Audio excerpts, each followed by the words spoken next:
Events. The first, I guess the second thing to say about events is that there are basically 4 types of events on the platform. So there are petition campaign events, there are calendar events, there are group events, and there are standalone events. We're not going to talk about standalone events at all.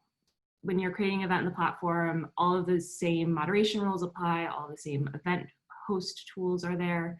So it just doesn't really make sense to talk about standalone events. They're basically all on their own. They don't relate to anything else on the platform. They're just a one-off event that's created by either members or an admin, but is not tied to anything else. For this first part, we're going to focus on petition events first, because that's the one that's probably the easiest thing for everyone to start using, since most of you are focused on petitions. And then we'll talk about calendar events, talk about event host tools, etc., before we move into groups. Okay, so the page that I'm currently on right now, though, is a good place to get started for all events things, because it is the events lookup page. So this is a page that you all already have on your platform. If you go here, you will see things, or you might see a message saying that you have no events. But it's basically a place where you can send your supporters if you decide to start doing events. And it will have all of the events that are happening on the platform. So that will include all petition events, all standalone events, all calendar events, all group events. It will also include, though in reality probably not for any Greenpeace on Rose, but potentially will also include external events that we know about that are happening in other systems. So we can pull in events from Action/NGP Van, which is a CRM that's mostly used in the US, but they do have some international customers.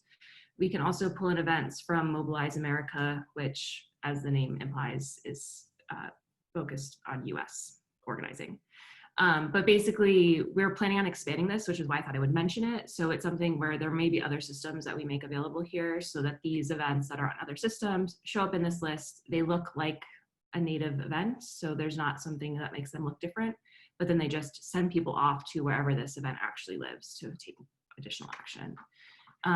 So I just wanted to mention that there are different types of events available, and there's sort of one place where you can go to look for them, even though we're going to talk about sort of the ways to find calendar-specific events and petition-specific events and group-specific events throughout the call. Okay, so I'm going to start with, as I said, petition events. And so petition events are probably the lowest barrier to entry for all of your supporters, because they're a tool set that becomes automatically available once certain conditions are met. So those conditions are that the petition needs to be moderated to either good or awesome. So it has to have been, fully and highly approved by you all as admins, and the petition needs to reach 100 signatures. At that point, this organize events option will automatically appear, and your petition creator will receive an email letting them know that petition events are now available. You can also enable this early if you want to on a per petition basis. You can also disable it on a per petition basis if you don't want people to be asked to organize events. If I click this organize events, again, I'm logged in as an admin here, but this would also be visible to the actual petition creator themselves. I will basically see this page. This is a page where you can sort of explain what types of events people might want to hold, and sort of give them additional tips for how you're envisioning petition events to be happening. Maybe give them tips for who they can reach out to if they have questions about holding an event. Any sort of information you want to provide for them, you can do that here. You cannot change the signature minimum. It's 100 for sort of everyone, and for all instances. You can just enable early or turn it off and then enable it later if you decide to on a per petition basis. And the 100 minimum is like 100 minimum signatures for the petition before the events are enabled, but there's no minimum for the event itself. So once that this is enabled, you'll see this page here with these, like I said, these tips. And at that point, the petition creator can click to set up an event. So this is the event form here. This is the same event form that you'll see on basically every type of event that's created on the platform. Much like the petition form, we've kept it pretty simple. So we want it to be easy for folks to create this event without needing to have, a lot of fields to enter. We want it to be as simple as possible. So let's say that we are having a planning meeting. We're doing some sort of meeting, and we'll just make that longer. I then choose date, time, location. I'm going to make this an in-person event. I had this problem last time, but we'll go for it again, which is my hope for a farmer's market took longer than expected. There we go. And there's a reason that's the farmer's market, and we'll come back to that in a second. But basically, I add in the information about where my event is happening, what time it's happening, etc. I can set a max number of attendees if I want to do that. Then I'm asked to review this event, see if there's any changes I need to make. And at this point, I can invite my current signers. So because this is a petition event, I'm able to invite people who have already signed my petition to attend this event. I can customize this message, and then the basic details of the event will automatically be included. But it's a way of saying you took action on this campaign. This is not just an online petition. Like, we're also doing in-person events. We're also doing things in the community. And because you signed this petition, we think that you are going to want to know about this campaign. So this email can be sent to moderation so that people who have signed this petition, if you approve it as staff members, will receive this invitation. At this point, this event is live. So if I were to drop this link in chat, all of you would be able to RSVP to this event right now, even though it hasn't yet been approved by admins. And that's because, much like with the default petitions flow, events are visible in a limited capacity immediately. So someone who has the full direct link to the event is able to go to this link. They're able to RSVP to the event. But the event is not added to the map. It's not publicly searchable until it's been approved by admin. So until it's been marked to good, and we'll talk about moderation in a second. Yes, so to answer Elodie's question, once the event is approved, it will show up on that map that we started with that has the overview of all of the different events happening on the platform. So this this event, if it's moderated to good, will become fully visible. Anyone will be able to RSVP to it, even if they haven't already signed the petition. But we do link back to the petition. So if someone is RSVPing to the event, maybe they found the event first, they will then hopefully go to the petition and sign the petition. The other thing to know about petition events specifically is that if you do approve this event, so if you moderate it to good, not only will it be added to the sort of full page that lists all of the events happening on the platform. The other thing that will happen is we'll also update what happens when new people sign this petition. So when someone, oh, I already signed it and it's not going to work. One second, let me switch over here. When someone newly signs this campaign, I don't really want to log out, but we'll log out anyway. When someone newly signs this campaign, they'll automatically be shown an invitation to join this event. So when I sign, if I choose to skip the sharing step, I'm then going to see this invitation to join this event. So it's for previous signers, they get that email. For new signers, they'll get this pop-up telling them that an event is happening. This event, or this pop-up will show the most closely approaching petition event that has been moderated as good. Once this event passes, so if you sign it after September 15th at 6 p.m. New Zealand time, we will then switch to the next most closely approaching event automatically. Generally speaking, this flow is also one of the default flows that is set up when we talked last time in our last training about setting up post-signing actions, post-RSVP actions. This is a normal flow of if there is an event, show the event. You can also override it on a per petition basis to say, for this petition, we definitely want to show events, even if we're not showing it for other campaigns. But if you have any questions about setting up this flow, just let either me or Paula or Luca know and we can help. So as someone who signed, I can then click more details to get more details about this event and RSVP. Any questions about petition events? We're going to come back to event host tools in a second, but just pausing for a second on petition events. Any questions? Other questions? Yeah, as long as the petition has been moderated to either good or awesome. If the petition is not moderated that highly, then they will not see the organize events option, even if they get 10,000 signatures. And this setting cannot be changed. So if you skip, if you moderate it as something that is not good or awesome, this cannot be changed. If you moderate it as something that's not good or awesome and you do want them to have events anyway, you can override the default settings. So if you go into the petition and then settings and then events down here, this is where you can say, even though this petition doesn't match the normal requirements, we're going to force the events tool on. Or you can say, this event, we don't want events tied to this petition. It's nearing the automatic threshold. We're going to say no events at all. So it's really up to you. By the like automatic rules, it's always if moderated as good or awesome, and if it has more than 100 signatures. So I want to talk about another type of events that's not group events. And then we'll talk about event host tools, some other settings for events, and moderation. And then that'll be sort of the end of our initial event section. So the other type of event I want to talk about is calendar events. So calendar events are basically ways to organize days of action or to group various types of events together. So let's say you are asking your supporters to hold mini climate marches all around the country. You could send them to a page here that would list all of the climate marches that have already been created, and they would be able to create new climate marches in their city. For this one, this is house parties. This staging instance is a bit US heavy. This is sort of like a election work type of thing. So the idea here is like we're asking our supporters to have like barbecues or coffee at their house and talk about the upcoming election and how to vote and all of the different issues.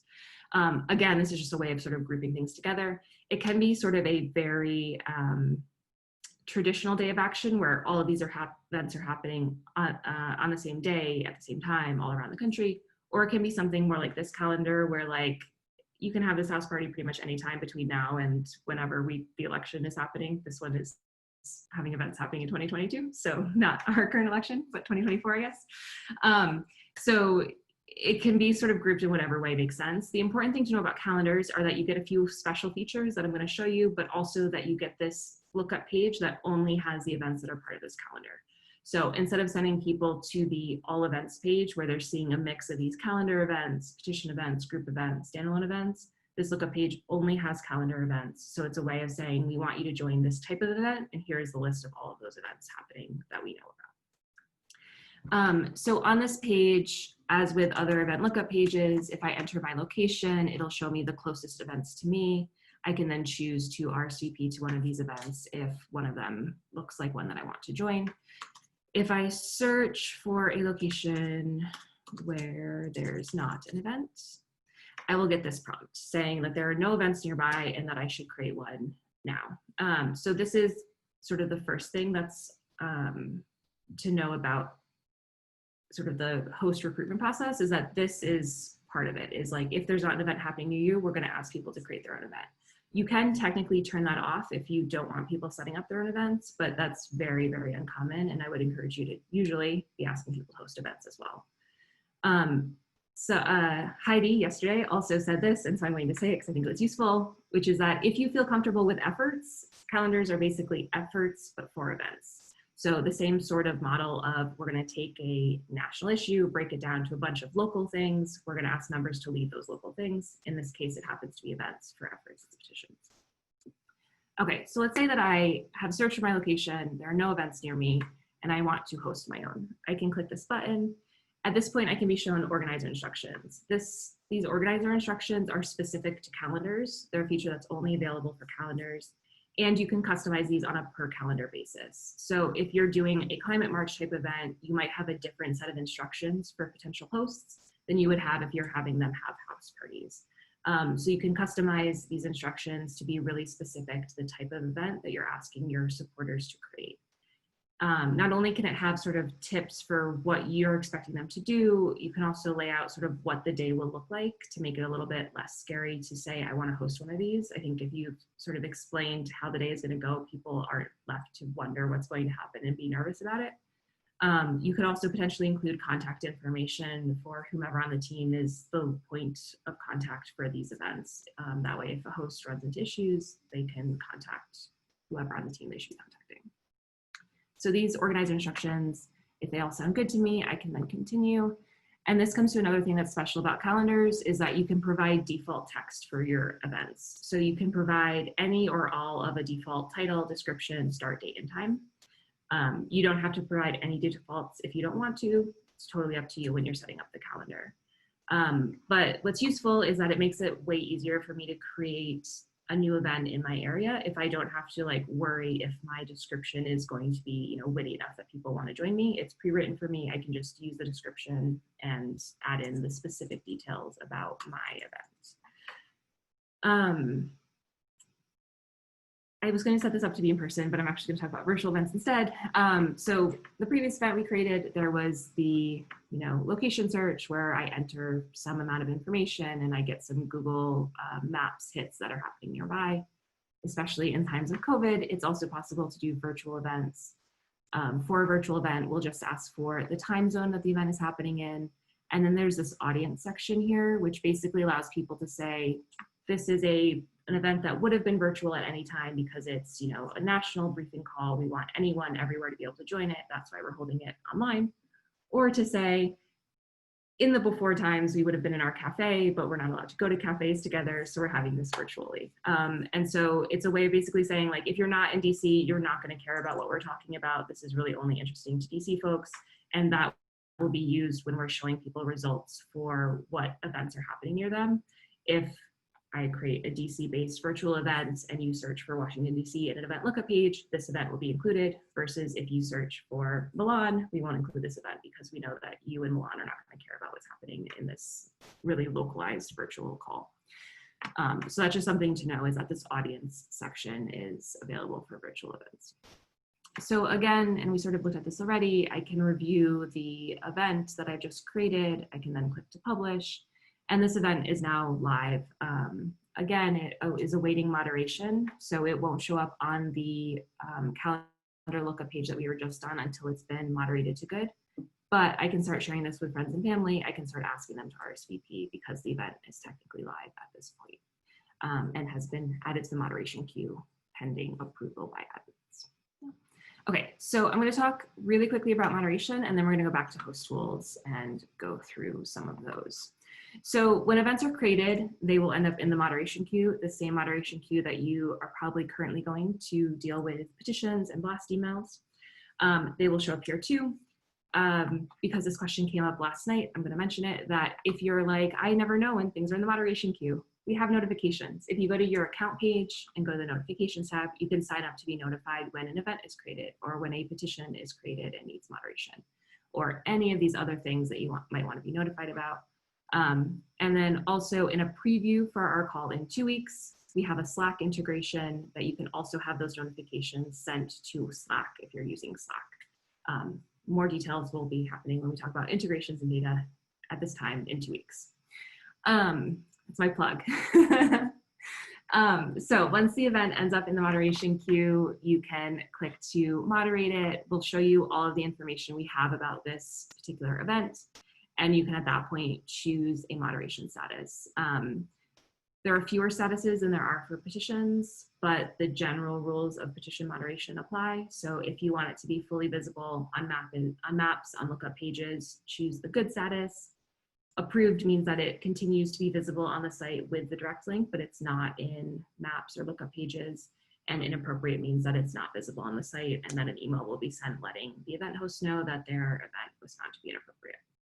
So you would just choose your moderation status, click to moderate, and then you'll be brought to the next thing in need of moderation with the same flow as what you're probably already used to for petitions. Okay, so that's moderation. Remember, if you want the event to be visible, go to good, otherwise it may not be visible. All right, so I want to talk about host tools. I'm actually going to start at the end and then move my way left for reasons that will become apparent when we get to attendees tab. So in terms of settings that are available for the event, the first thing is this event admins. I can invite co-hosts to help me run this event, especially if it's a really complicated event or going to be a really large event. I can say, Rachel's going to help me. I'll invite you. You'll be able to have full access to all of the event host tools, be able to do anything that you want to do as an event host. That's something that event hosts can do to invite other hosts. It's also admins are able to invite co-hosts as well. So if you happen to know that Paula's going to be a great co-host for this event, you can invite her, even if I didn't know that Paula was going to be a great host for this event and didn't invite her on my own. The other thing I want to talk about here is shifts, which are a new feature as of literally the end of last week, which basically allows you to host more complicated events where you might not want everyone showing up at the same time. So this is a tabling at a farmer's market. We're going to go to farmer's market, set up a table, ask people to sign the petition in person, and then bring those signatures back. We obviously don't want everyone crowding around our table all at the same time in terms of the volunteers who are going to show up. So we've set up different shifts so that we make sure that the table is staffed throughout the day instead of everyone showing up at noon. And so these shifts can be added again by either event hosts or attendees. It's not required. So if the event doesn't require shifts, this is sort of in the settings page where it's not, really intrusive. And these shifts can be set up for whatever times make sense for the event. So by default, they're 2 hours usually, but if you go to add a new one, you can then choose the time for this new shift. These will all show up on the RSVP page. So I can see the different shifts that are available. And once shifts are added, I will be forced to choose a shift in order to RSVP. That way everyone has a shift assigned to them. And people who RSVP before shifts are added will just show up in the normal attendees list. They won't be automatically assigned a shift. Yes, shifts are available for all event types. Yeah, anyone can add shifts to an event if needed. The other thing I wanted to mention here is these additional RSVP fields. We talked about this a little bit, last time around custom fields that only matter to a specific petition or a specific event. I just wanted to reiterate this, which is within the events, you can add custom fields that ask for specific information. If you're asking for the same information over and over again, you can add a predefined custom field from the settings page, which basically makes it visible to event hosts to decide if they want to add to their own event. So in this case, if you've been asked to have a "do you need a ride" field a bunch of times, you could add it as a custom field that event hosts can add if it makes sense to collect that information for their event. And that custom field will then show up on the event form with whatever defaults you've set up, either if it's a drop down, the default responses, or just as a checkbox or as a text field, depending on the type of field. The other thing that's new since last time we talked is that you can now set up special disclaimers for these custom fields. So for this, "do you need a ride" example, we have a disclaimer that says we're not liable for car accidents. This is just a service we're providing. So you can set up those sort of custom fields if needed for these custom fields. But that is one of the event host tools that's available in settings. Okay, so a couple of other things that are available in here. Let me actually just RSVP, and then this will have attendees. We'll do this. Okay. In theory, perfect. Okay, so if there are attendees to your event, you can then contact those attendees. This is the same as the petitions, petition creator contacting signers flow, where anyone who has subscribed, who is an attendee, is able to be emailed. We provide some templates. These templates can be customized. If I wanted to use one of these templates, I click to apply. I need to add a subject line. I can then send this email out to my attendees, which basically means actually sending it to the moderation queue for approval by admins. So this email doesn't get sent right away until it's been approved by admins. The emails that we automatically send on the platform are emails when you initially RSVP. You'll get a confirmation email that includes the details of the event. The reminder email that is sent 24 hours before the event starts, reminding people that they've RSVP'd and asking them to update their RSVP status if they're no longer attending. And then we'll also send emails if any information of value changes about the event. So if the host changes the start date or time, we will send an email letting their attendees know that something has changed with the details of the event. If a new web conference URL is added to an event, we will send an email for that as well. And so those emails do not need to be sent by the host. They'll be sent automatically. All right, the final tab here is the attendees tab. The reason I saved it for last is because if you have a shifted event, the attendees tab looks a little bit different in that we break it down by what shifts these folks are attending. So you can say, we are coming into our 1 to 3 p.m. shift, who am I expecting to show up? If you have set an attendee limit, which I mentioned on this event creation form, the attendee limit will apply to each shift. So if you have an attendee limit of 5, there will only be allowed to have 5 people per shift, at which point no one will be able to RSVP to that shift anymore. If needed, you can reassign people to different shifts, so you can move them around if needed. At the moment, we would strongly encourage you only to do this, and by you, I sort of mean the host, really. We would encourage the host only to do this if they're calling through their list to confirm attendance, and it turns out that you know, I can't actually say that keyboard smash, but Christy at ControlShiftLabs.com has decided that she cannot show up at 10 a.m. and wants to come later. The host can then move that shift selection around. The reason that we only recommend currently doing it at the attendees request is because there's not currently an automatic email that will say you've been reassigned. So you would need to let them know if you're changing their shifts. And you can also view via the attendees list. This is what you will see if you do not have shifts set up. So you would just see the list of people attending and their attendee statuses. Something you can ask your host to do would be to call through the list and confirm people are coming or move them to not coming if they're not showing up. And also to either check people in or say that they've no-showed once the event starts. That way you have that information, you know who actually showed up versus who didn't attend, which might be useful when you're trying to find future volunteers or targeting emails. The not coming here will show anyone who either said that they're not coming, changed their RSVP status, or no-showed. And the other tab that will sometimes be shown here is the waitlist tab, which is if your attendee limit has been reached, will allow people to join a waitlist, mostly for non-shifted events. And if space opens up, we'll then let them know that they are now in and they can now join the event. Yeah, so those are included in the confirmation email that's sent. So that has the add to calendar links in that email.